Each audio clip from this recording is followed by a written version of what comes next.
I think it's obvious that he committed a second-degree assault. I'm surprised that it took them 6 months to come to that realization. Tonight we are hearing from the attorneys of a man who suffered broken ribs and a collapsed lung at the hands of a Spokane County Sheriff's deputy during an arrest. Why they say their client is still too scared to return home.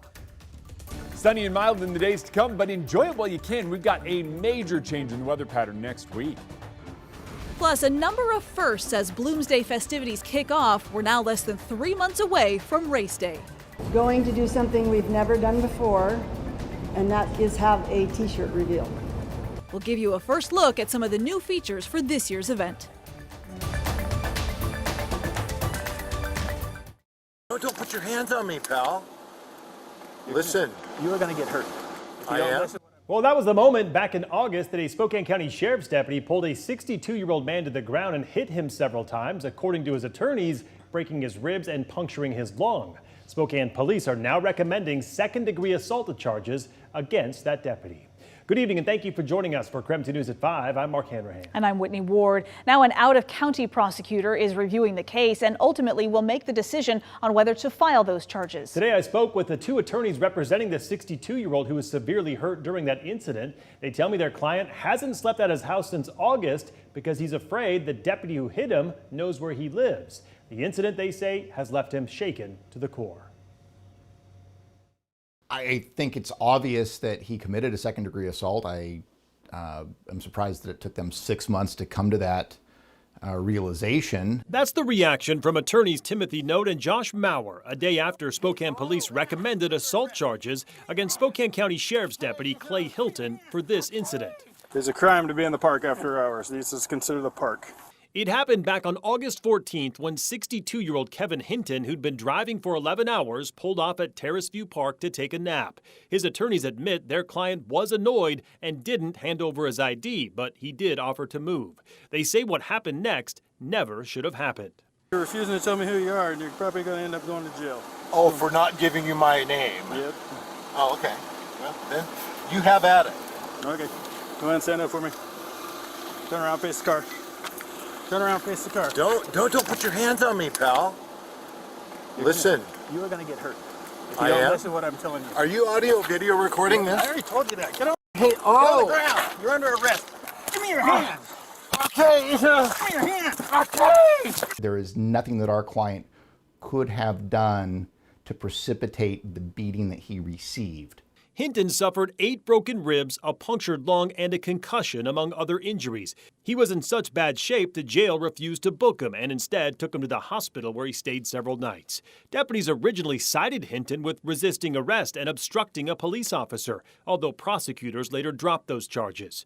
Note and Maurer say their client is still shaken to the core. Since this incident, which is now over 6 months ago, our client has not returned to his home. And the only reason he hasn't returned to his home is because he knows that Deputy Hilton has his personal address and he is in fear for his safety based on what happened to him. The attorneys also question why it took several weeks after the incident until Hilton was placed on leave and for the sheriff's office to send the case to Spokane police to review.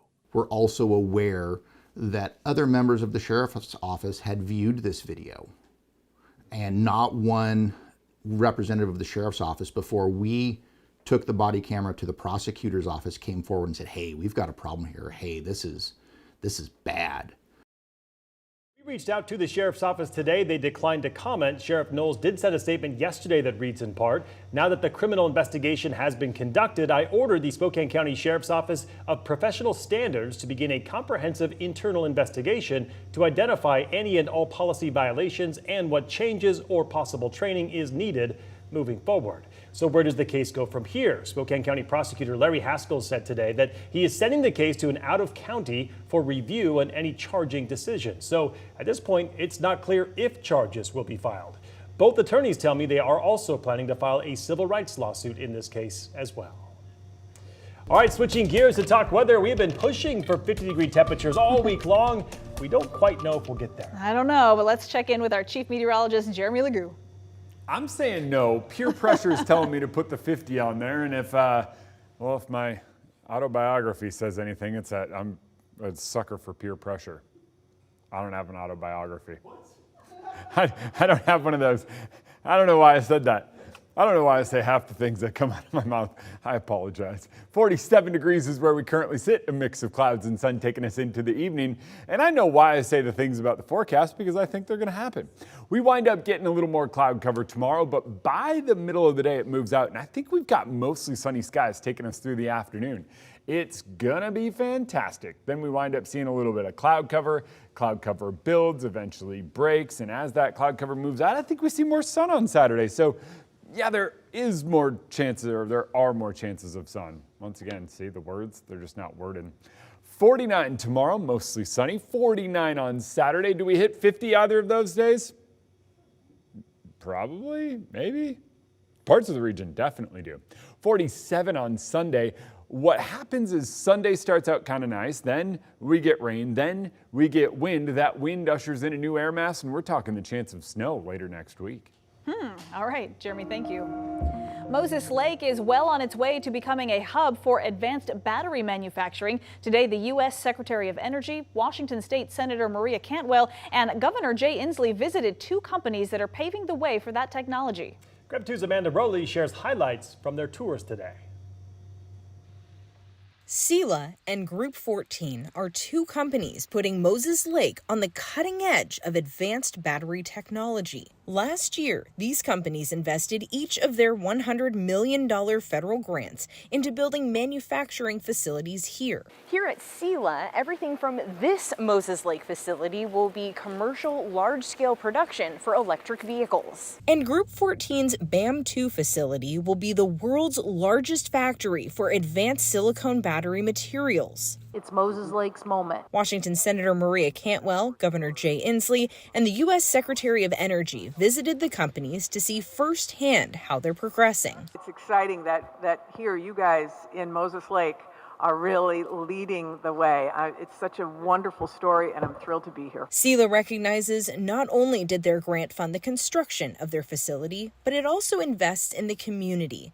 That's why Sila partnered with Big Bend Community College in Moses Lake to support a workforce pipeline. What we envision is that a high school student could graduate from high school with a certificate or a degree where they can walk right into a job at Sila. Construction of Sila is still underway, with production expected to start next year. Over at Group 14, its CEO and founder is looking forward to starting production this summer. We are going to lead a transformation from lithium-ion batteries to silicon batteries, and it's going to start and grow right here in Moses Lake. CEO Rick Luby says 80% of Group 14's hires from last year are from the local workforce. That's what's really exciting to see, how much Moses Lake could really become the epicenter of this clean energy ecosystem. In Moses Lake, Amanda Rowley, KREM 2 News.